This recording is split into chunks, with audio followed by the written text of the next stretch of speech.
real story here, Derek Daly, is the fact that if yesterday they were struggling, what are the Penskes doing today? They're still not in. And it's hard to believe that the struggle continues, and I wonder at the end of the day, will we replace the word struggle with maybe with the word embarrassment, because it would be embarrassing for Roger Penske to miss this race. Think of it like this.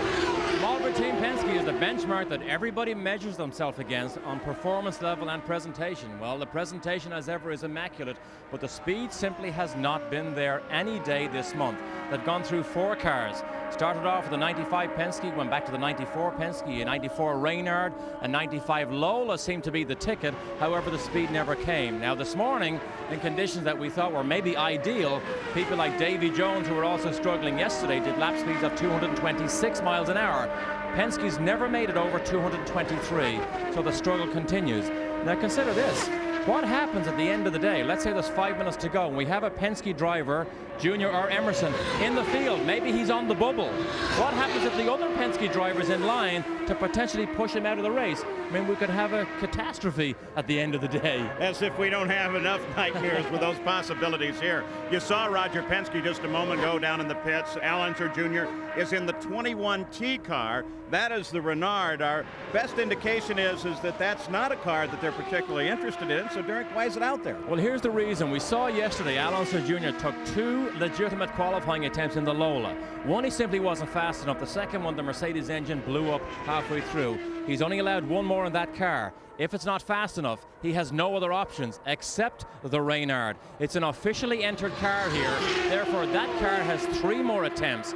But the chances really of Al Jr. in that probably 50 minutes of cool weather that's probably faster this evening, the chances of him having 4 attempts at qualifying for this race is very slim, Paul. You know that. That car is the backup to the backup. Yes, yeah. Who knows? So there is that car, and we will be watching that one and a number of others.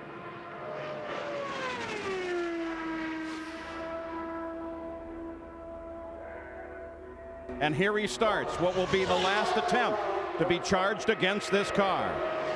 Scott Sharp works her down into the first turn. And already across the short chute. And everybody that knows Scott Sharp, you better hold your collective breaths, because this is going to be his only attempt at good speed into turn 1, 233. When you get a speed like that, you're usually above 225. Watch for turn 3. Not great. Needs to be above 230 down there. 223, so he loses 5 miles an hour there. Exit speed off 4. 221, not bad, not bad. Boyd says he'll take anything above 225 and a half. And the first lap comes in for Scott Sharp at 225.9, nearly 226. Oh, everybody's in the grandstand, is standing. They just announced his time. Big cheer for Scott Sharp because he's in AJ Foyt's car. They want Foyt to have a second car in the race here. He works down the backstretch now, turns it into turn 3. Oh, much faster lap. Look at that straight line. Look at that entry speed. Turns 3 and 4. He's not as quick at the bottom of the racetrack, the north end. 220, loses a little bit of time off turn 4. However, the turn 1 of that lap will make his average speed a little bit higher. No, it's a little bit lower. 225.666. He's averaging 225.813 and running potentially for the 32nd qualifying position. Oh, it's a good run so far. It's a good run so far. He would not be by a long shot the slowest man in the field, but he needs the consistency. It looks good. Oh, he raises it a little bit into turn 3. This looks better. Consistency, you have to match it with speed. Is he a bit quicker off turn 4? No. Oh, drops down just a tad. Watch for the computation on lap number 3, and the third lap comes up at 226.142. So he was able to pick the speed up, and he's averaging 225.923 miles an hour. He's home and dry if he can just make 1 more lap. The tires are obviously good. The stagger does not affect him. Drops down to 221, exiting turn 2. Into 3. Oh, he drops down a mile an hour. Sometimes a driver will back off a little bit if he thinks he's safely in. He just makes sure, oh, he backs down another bit. That means his exit speed will be a bit slower. 219 down to 218. I still think he's safe. The average will be critical, though, on whether or not he's on the inside of the last row or the center position. 225.711 for the 4-lap average. That will put him in the center of the 11th and final row. A.J. Foyt now has 2 cars in this field. Oh, and I think he will be safe. We only have 45 minutes left. He's faster than Lynn St. James. He's faster than Salazar. And Emerson, he's never in his racing career ever had to face a situation like this in the past. World champion, IndyCar champion, double Indy 500 champion. And never having driven a Lola.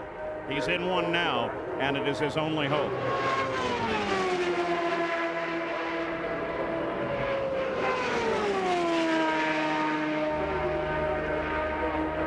We'll use the same 3 laps. Out of the pits, a flying lap gives him a feel. He needs that flying lap because that's what gives him the feel and that's what gives him the confidence. Can he charge absolutely flat out into turn 1 when it counts? This is the warm-up lap that gives him that indication. He has a digital readout on his dashboard. He knows as soon as he crosses the start-finish line exactly what speed he is doing in the car. Look at the color scheme. So unfamiliar to see Miller Genuine Draft with Marlboro on the side and Emerson's helmet in it. One attempt charged against this car yesterday afternoon at 225.498 miles an hour, an average for 3 laps for Emerson Fittipaldi. So he has 2 more chances in this car. That is assuming that he can actually get back into the qualifying line and present again should he wave off from this one. Some very tense people down at Penske Racing as they pushed the car up to the line and brought it out for qualifying. Oh, that's a pretty good apex speed at turn 1, 233. That's the type of numbers he needs. You can see he lost 11 miles an hour, which indicates bad handling. He's got to come out of the power. Oh, 229 and 3. That's not bad. It's not bad. Still quick enough to qualify if he can maintain at 221. Look at that. He lost 8 miles an hour halfway through the short chute. 9 miles an hour. That's still good. This is a good enough average to keep him in the field. The first lap now. 225.451. 225.451. That's going to be marginal for this field. He's got to definitely try and get that average up. Look at that, 234. He still drops off. His exit speed off turn 2 and turn 4 is what's beginning to kill the speed in this car. He needs to try and pick that up. He's doing all he can. Oh, he dropped down into turn 3 also. What's its exit speed? 220. It's going to be close. Looking for the completion of the second lap for Emerson Fittipaldi. The second attempt on the car. The speed falls off badly at 224.871 miles an hour. Now he's averaging 225.160. Will he take that average? He will be the slowest car in the field. Oh, Emerson is beginning to flirt with danger here because the speed, from what we see, it's not there yet. Up a mile an hour into 3. That's not a good speed across the short chute in 1 and 2 or 3 and 4. Oh, drops down. If he's slow off 4, he's slow down this front straight. This doesn't look like a good lap. It's decision time for Penske Racing now. The third lap at 224.243 miles an hour, averaging 224.854. Now, will they take this run or wait for the third possible attempt on this car, the last possible attempt? Keeping an eye on the starter, keeping an eye down at the Penske team members at the far end of the pit area as Emerson Fittipaldi tries desperately to make it into the 500 field. Will they take it? Will they take the run? Will they take the run? And they do. The checkered flag flies for Emerson Fittipaldi. He completed the 4th lap at 225.068 miles an hour, averaging 224.907 miles an hour. Emerson Fittipaldi is in the 33rd and final qualifying position. The field at Indianapolis is full. The bumping is ready to begin. Davey Hamilton now, who went above 226 miles an hour earlier. In fact, his first lap speed is above 226. So Emerson is really in deep trouble now. A good lap for Hamilton, 226.466 miles an hour. His first lap. Remember, he was in an accident earlier. He now drives with pins in his right ankle, some bruised knees. The accident itself was quite spectacular. No fear whatsoever here, though. He is out and running at better than 226 miles an hour. And Ron Hemmelgarn gave a young American driver a chance to come to Indianapolis. He was a friend of Billy Vukovich, who drove for Ron Hemmelgarn here, and the crowd are absolutely on their feet here. Another 226.1. And just so you understand, this cheer that goes up is for the Pacers beating the Knicks 97-95 final score. I guess you can believe that the Pacers are very popular here in their hometown. The crowd on their feet while Davey Hamilton takes the run. I hope that he doesn't hear that cheer and wonder what's going on. Well, if he did, it caused him to back off the power, because look at that 209 out of turn 2 and 211. He's in trouble. There's something gone wrong here. Something gone badly wrong in Davey Hamilton's run. This is not a fast lap. The bubble speed, you see it at 224.432. That's Frank Freon. Third lap, 216.956. They've got to wave it off now. We'll see what they do, but he fell off very badly. You were right, Derek. Something terribly wrong. In deep trouble. Davey Hamilton is deep trouble. It sounded as if it was misfiring when he went by here. But look at those speeds. Wave it off. Davey Hamilton is not going to be in the race with this particular run here. And Davy Jones is next. Davey Hamilton still keeps the car on the line, dials it off the fourth and final turn and onto the front stretch at Indianapolis, though we watch for a yellow flag to see if they will wave off the run, and they do indeed. So Davey Hamilton has waved off the run. Davy Jones is on the track, the third and final attempt. Emerson, I get the feeling as you got out of the car, you're not happy with this time. No, not happy, because yes, I went faster, and you know, much faster than today. And I had a pop-up valve blowing off today. It was a shame. Was there just nothing more in the car, Emerson? No, nothing more. How disappointing in view of what you might have had yesterday when that was waved off. Well, very disappointed, because I was solid on the field yesterday. Thank you, Emerson. So on the course now, Davy Jones, he's just completed the first lap at 224.972 miles an hour. And the line here on the main straightaway is Johansson next, and then Marco Greco, and then Eliseo Salazar, who theoretically by then would be bumped out, and then Unser Jr. So Davy Jones starts off with a poor and a slow first lap. However, look at those speeds pick up. 230 mile an hour apex into turn 1. That is better. That is faster. He can bump out Frank Freon. Frank Freon cannot come back. He has no other cars.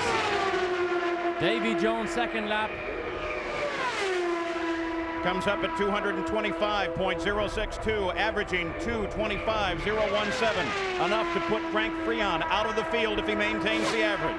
Davy Jones, who did speeds of above 226 earlier today, even in the heat of the day, Davy Jones was fast. But he needs to pick this up a little bit. He will beat Frank Freon if he just maintains this pace. But he's way too close to the bubble for comfort.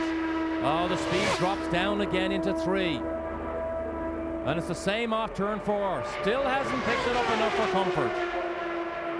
Down the grandstand shadowed main straightaway, the third lap drops off to 224.949, averaging 224.994 miles an hour.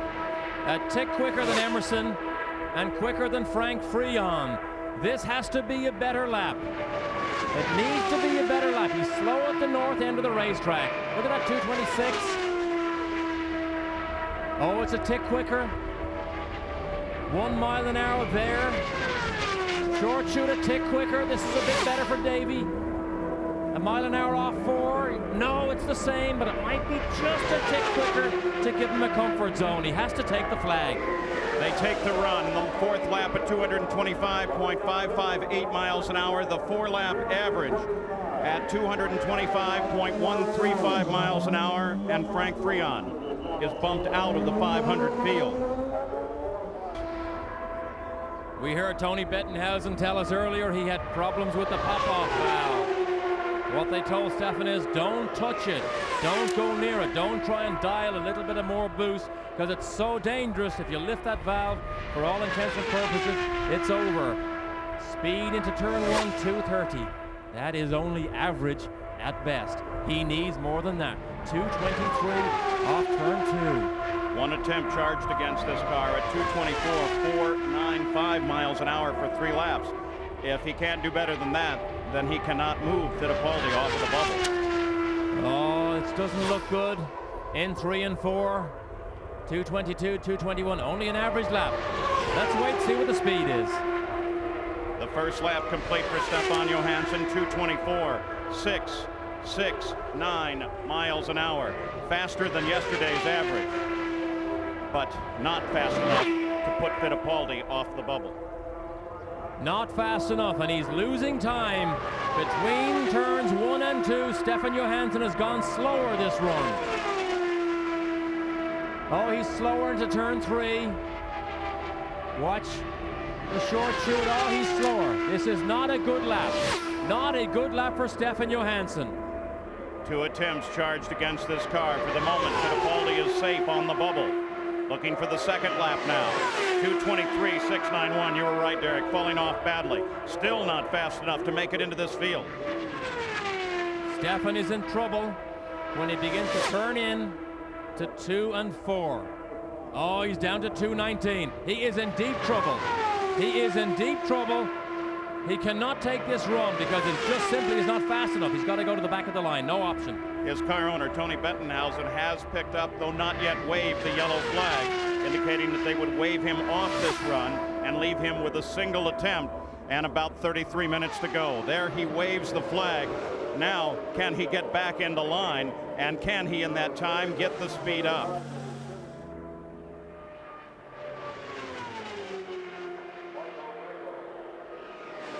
Green flag is waved for Marco Greco.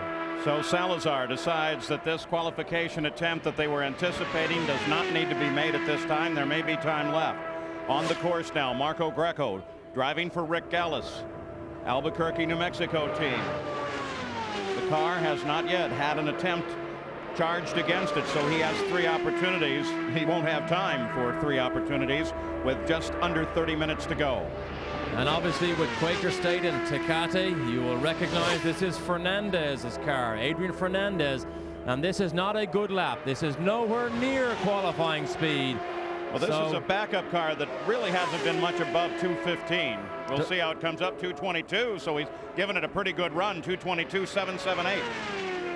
Oh, look at the entry speed now, how much it picked up. Obviously, he needs to get some confidence in this car. Oh, way slow off turn 2. So he was fast into 1 and lost all that momentum into 2. Does he pick the speed up into turn 3? No, not a good lap here. A bit quicker, I think, but nowhere near qualifying pace. You see the bubble speed at 224.907. That's the speed that belongs to Emerson Fittipaldi, 2-time champion here. Marco Greco completes the second lap. One of the Brazilian group drops down to 221.293. Obviously not fast enough to make it into the field.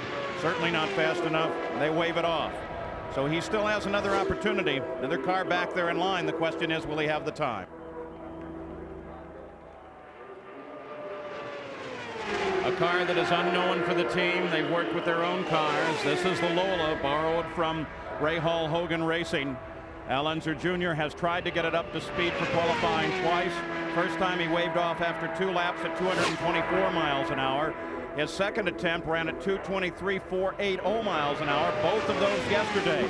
This is the third and final attempt on this car for Little Al. Never have we seen this before. He could bump his teammate out of the race and have no guarantee that he's in it himself, because there are more cars in line behind him trying to get in this race. The run begins for the defending champion of the 500, the defending pole sitter, Unser Jr. Never has an Indy 500 champion come back to the 500 trying to qualify and not made it into the field. 231 into turn 1. But look at the amount he lost between the short chute and then into turn 2. Oh, this does not look good. Attempting to bump out his teammate, Emerson Fittipaldi. Fittipaldi's speed, 224.907. Loses a huge amount of time. In the short chute, 217 off turn 4. Not a good lap for Unser Jr. Here comes the first indication as he goes into one. 221.992 miles an hour. Not nearly good enough for the defending champion. He's obviously able to carry the speed down the front straight and into turn 1. But then, look at the handling difficulties he has with the car. Perhaps he's got way too much push because he's out of the power and loses a huge amount of time and speed. And of course, that makes him slow all the way down that long, long back straight. Picks it up a little bit in the middle of the short chute between 3 and 4. Exit speed off 4. Has to be higher. It can't be any slower than that. Still not a good lap. Imagine what he's feeling in the cockpit. He knows how fast, or rather how slow it is, but he did bring the lap up to 224.092. The average at 223.037. Not enough to take Fittipaldi out of the field. He has 2 laps to go. The third and final attempt on this car. Oh, he needs to dig deeper, and he is beginning to dig deeper. You have to get brave sometimes. He doesn't like being too brave between the concrete walls, but this is faster. This lap is considerably faster. The Indianapolis 500, the most important event in this man's life. It is all he has ever dreamed of. 9 times the Unser family has taken the checkered flag here at Indianapolis. The third lap complete. 225.113. It begins to climb. The average 223.725. The last lap will tell the tale, and it will have to be hot. And that first lap of 221 may tell the story, because I don't see enough speed here through our speed traps to lift Al Unser into the 227s or 8 range, which is what it will take to bring that average above Emerson's. Al Jr. is in deep trouble. Heading for the checkered flag, keeping an eye now on the final lap average. He has to beat 224.9. 224.907. He can't do it. He doesn't do it. Al Unser Jr. has not yet qualified. Fittipaldi is still in the field. Now what will this man, Roger Penske, do? The team has never been in this situation. 24 minutes to go. Cars still in line. Many cars still in line. They have no other car available. The C plan is the Reynard. It's not been as fast as the Lola. Al Unser Jr. in the Reynard has never been fast. He used it today. It never performed. And all they can do is shake their head, because the hours and toil and turmoil of this month of May beginning to wear everybody down at the Marlboro team Penske. Who'd have believed it? So slowly now, Al Unser Jr. One victory this year at Long Beach, but he can't make it into the 500. At least he hasn't done so yet, and he is running out of time.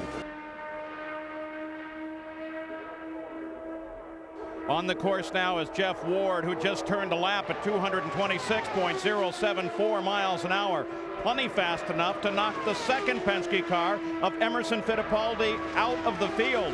And Al Unser Jr. has taken all of his shots with the Lola. The defending champion of the Indy 500 is not in the field. And at this point, I would say it is not likely he will be. At this point, no. And what makes it all the more remarkable, Jeff Ward has only done 15 single-seater races in his whole career as a racing driver. A 224.361, averaging 225.214. Fast enough to take Emerson Fittipaldi out of the field. Beginning to slow down off turn 2. He needs to pick the speed up into turn 3. 223. Oh, he does. 226. Jeff Ward looks really good so far. Turn short chute, little bit lost. 220. What will that read? 218. Oh, he drops down a little bit. Watching is Jeff Ward. Great motorcycle champion in Supercross and motocross. Completes a third lap at 223.869. But look at the average. The average has dropped down below that could take Fittipaldi out. Oh, Jeff Ward is so close, but he's not in yet. 218 off turn 2 is not good enough. He needs to be quicker at 3 and 4. 226. Oh, he drops down. Jeff Ward's in trouble. This is the second attempt on this car, so they could wave this one off and still have another shot at it. We keep an eye up to the north end. They do wave it off. So Jeff Ward takes the wave off. He looked good for a couple of laps there and looked like he might have made it into the field. Al Unser Jr. walks away.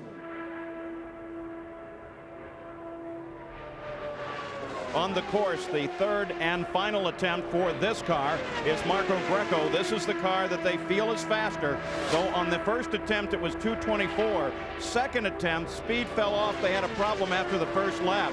Mechanical problem that dropped them down to 217, and they waved it off. So this is the third and final attempt. It is a car that is capable of making it into the field. And now we see what turn 1 will bring. 218.691, not nearly quick enough. Now, will they stay out on the course or wave it off quickly so that other cars will be given an opportunity? That's the strategy that starts to play now. Will one owner help another? With that kind of speed, you know you can't get the speed up fast enough. You'd need a lap over 234, and Roberto Guerrero, for one, doesn't want to see that. Nowhere near qualifying speed. Nowhere near. Needs to come off the racetrack. Nowhere near it. Doesn't matter what he picks up from here on in. The word from just up the tech line as they wave off Marco Greco is that both of Roger Penske's Penske chassis are going to be pushed into line. Cars that have not been nearly fast enough, there they are, being pushed back at the back of the tech line. Emerson Fittipaldi still on the bubble. Al Unser Jr. not in the show. Marco Greco waving off on the third attempt. Let's go to Jan Beekes.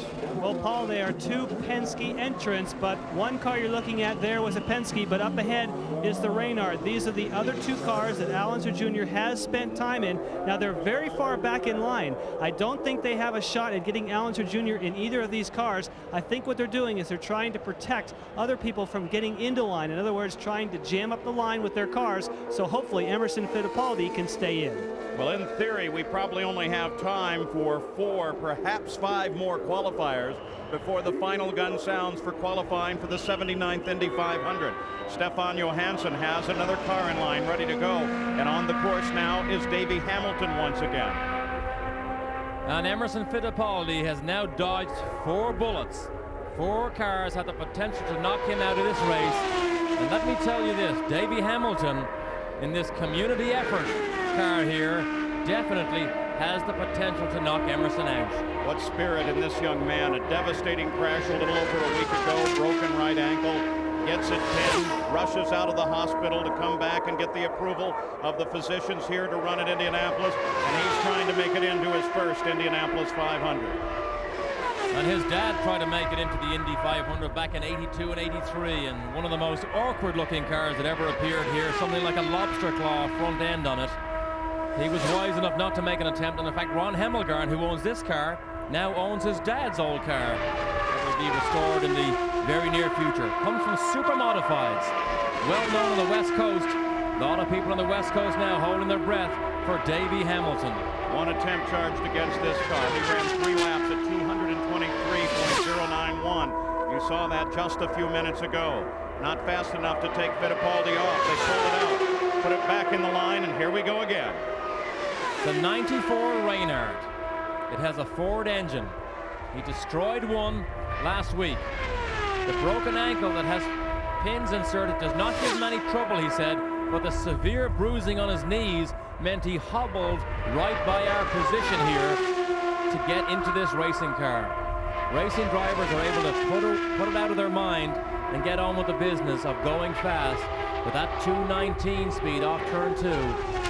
I don't like to see that when you need a lap speed averaging above 225 miles an hour, or that 217. We watched Davey Hamilton completing the first of 4 laps. 2:23.004, not nearly fast enough. Gary Gerald, you have an update on the Penskes? Paul, we're back in Gasoline Alley. We followed Al Unser Jr. and the golf cart back into the garage. Emerson Fittipaldi was back in here. Emerson is very, very emotional and upset because of what had transpired yesterday, unable to get into the field today with that slower speed or getting in and then being bumped. I had a quick word with Richard Buck as they brought one of the cars into the garage. All the doors are down, all the doors are locked. The entire team is sequestered in there. I asked Richard, are there any options left at this point? He shook his head and said no, unless something miraculous transpires. But as you well know, with about 12 minutes to go, the odds are looking very, very bleak for Team Penske right now. Fittipaldi is on the bubble at 224.907. Davey Hamilton is in trouble here because we see a very inconsistent run. He is able to carry the speed down the front straight, but as soon as he gets to the corners, this car does not handle well. So Davey Hamilton is in deep trouble here. 2:17 into turn 3. He's not going to make it. I don't care if he does another 6 laps, he's not going to make it. Over 2 miles an hour off the average needed to bump Emerson Fittipaldi, who currently occupies 33rd position out of the field. Conclusion of lap number 3. 2:17. They should wave this car off, give other drivers a chance. And they do. The car waved off for Davey Hamilton. Stefan Johansson, the car has had 2 attempts clocked against it. One yesterday at 2:24.4. Then today, not long ago, at 2:24.179. The bubble speed is Emerson Fittipaldi's at 2:24.907. And we mentioned earlier, he has the speed in this car, but he doesn't have the speed when it counts. You have to produce it right now, Stefan, if you're going to make it into this race.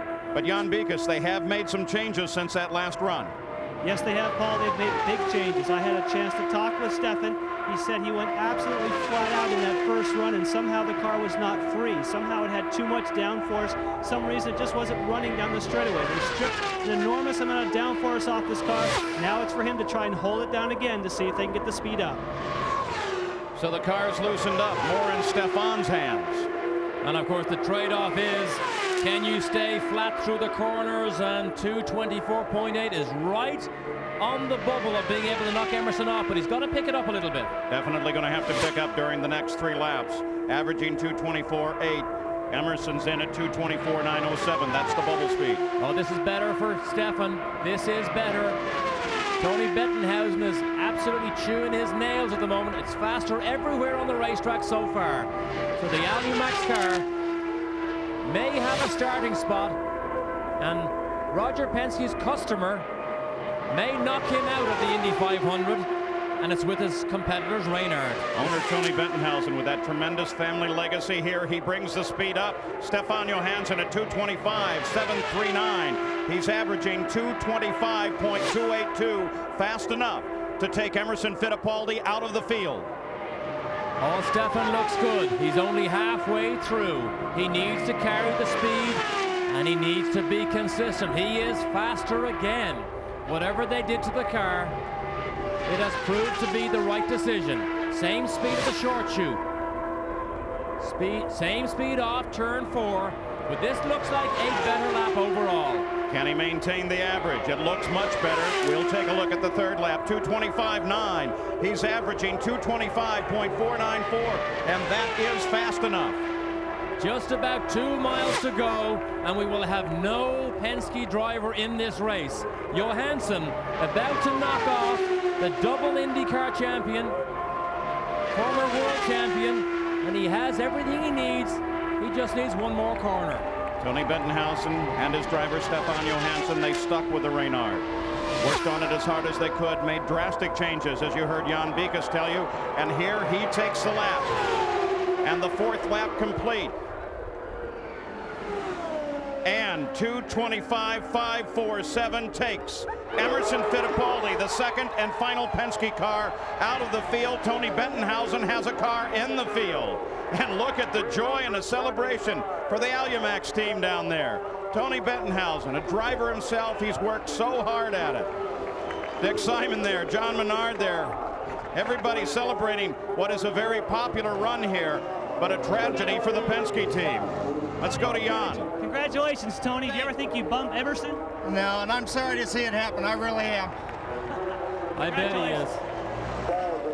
I bet he's sorry to see it happen. He's delighted to see it happen because Stefan gets an opportunity. What a great day for Tony Bettenhausen, who is in so much trouble trying to get a Penske in the field first, then trying to get a Reynard in the field, and Johansson takes the applause from everybody down the pit lane here. Standing ovation on the 5/8 of a mile front stretch here in Indianapolis for Stefan Johansson. Hear the sound of his engine as he rolls down, the crew out looking for him. They want to get that qualifying picture. Stefan Johansson has made it into the Indianapolis 500-mile race, and Emerson Fittipaldi is out. I think you should say that again. He's what? Out. Emerson Fittipaldi and Unser Jr. will not be in the Indy 500 as it stands right now. There is no occurrence in modern sport, that parallels this. The defending champion, 4 total wins between those two drivers, Fittipaldi and Unser Jr. The defending pole sitter, and they are not in this 500 field, and there's about 6 minutes to go, and absolutely no possibility, despite the fact those cars are back in line. So now Stefan Johansson climbs out of the car, congratulated by his crew, receives the applause of everybody around. A great hug there from his new bride. Gary Gerald waits. Gary, the spirit down there must be spectacular. Well, we talk so much about the mysteries, the intrigues of Indianapolis, the emotion. Man, the hair is standing up on the back of my neck, Paul. I can't tell you that right now. Stefan still hasn't taken off the helmet. One by one, the crew members, hugs, high fives, handshakes. Jim Philippi of the public address system there to get a word, and we'll try to get now the embrace from Tony B. His wife again stepping in. Oh my, Stefan is in the field, and what high drama here in these final moments. So Stefan Johansson makes it into the field. Let me reset the last 2 rows for you now. Marco Greco is trying to get in the car so that he can get out on a qualification run. And a quick word from Stefan Johansson, the emotion of this moment after battling and now knocking Team Penske out of the Indy 500. Well, obviously that's that's the sad part of all this. I mean, it's I don't think that's how it should be. I mean, obviously Penske certainly belong in this race, but we've had such a rough time, all of us, us and the Penske team this month. I'm just real happy particularly for all the guys in the team, because it's been the toughest 3 weeks I've ever had. Well, you guys have deserved it. It's the work that pays off literally at the last minute. Congratulations. Thank you. Stefan Johansson and the crew celebrate. Roger Penske's favorite motto is effort equals results. Sometimes it doesn't pay dividends immediately because they put the effort in this month of May and did not get the results. But it's not over yet. Look at this. Marco Greco back in one of the Rick Gallis cars, trying to knock Eliseo Salazar off of his position, the slowest car in the field, now at 22:25.023. Team Penske, first time, 26 years, no car in the race. Marco Greco takes the Quaker State Tecate Fernandez car out. He's on brand new tires. He may be the last qualifier. Johnny Parsons has just rolled his car up here in front of us, and they will watch to see, can they get a run in before 6 o'clock? It depends on whether Greco is quick enough or not. If Greco is slow and they take him off the racetrack, perhaps Johnny Parsons might get an opportunity. He's got to wait though to see what Greco does. So Marco Greco back on the track once again. Johnny Parsons Jr., son of a great champion, great racing family. Many, many good runs here at Indianapolis. But Marco Greco stands between him and a qualification attempt, and time is running out now with just at 3 minutes to go. When you drive a strange car, how can you possibly hold your foot flat all the way through a corner that's above 227 miles an hour, even if you're just going slow? That's now what Rick Gallis hopes Marco Greco can do. But it is a tall order to jump into a strange car, even if the car handles reasonably well. Confidence is what you need. So Marco Greco, one qualification attempt on this car about an hour ago at 222.033 miles an hour. This is his second attempt on the car with 1 minute to the final gun here at Indianapolis that will end the time trials for the 79th running of the Indy 500. Now, the rules allow that if your car is out and rolling on a qualification attempt, you can go ahead and finish that attempt after 6 o'clock. Marco Greco now on his first lap. And the speeds here are critical. They're always critical here. They're critical and they're slow. 229 is not fast enough. 215 exit off turn 2 is not fast enough. This will not get the job done. Will they recognize that and pull this car off, giving Johnny Parsons Jr. a chance? His engine warms just a few feet from where we stand right now. Marco Greco, 216. Bad exit. Turn 4. Bad exit speed. They will have to give him one more lap to see if the new tires come up to temperature and come up to stagger and bring the speed up. But the gun has gone off, so Johnny Parsons will not get a chance anyway. And Marco Greco's lap at 220.340 miles an hour. Not nearly fast enough. But still, he can stay on the course until they wave off or he fails to qualify. And for sure one of those will happen because these speeds are not fast enough. He's going through the motions, but with the first lap at 220, there is virtually no hope for Marco Greco to go fast enough. Eliseo Salazar has to be breathing much easier now. Second lap on Marco Greco's run coming to conclusion. He brings it up substantially to 222.535, but still not nearly quick enough to take the bubble. Eliseo Salazar's speed at 225.023 miles an hour. So part of the Brazilian bunch, Marco Greco, nowhere near fast enough. Put her away, boys. It'll be a spare car for race day. And get her ready for Milwaukee because this car will not race. The Gallus team has one car in the field. Adrian Fernandez, nice run yesterday. But Marco Greco, and it sputters as he heads down the main stretch. And the second lap at 222.535, averaging 221.4. And it's over. It's over for Marco Greco. Can't possibly get it done. Many stories to come out of this. Unser Jr. and Fittipaldi are out. The field is set. I'm Paul Page for Derek Daly. So long from Indianapolis.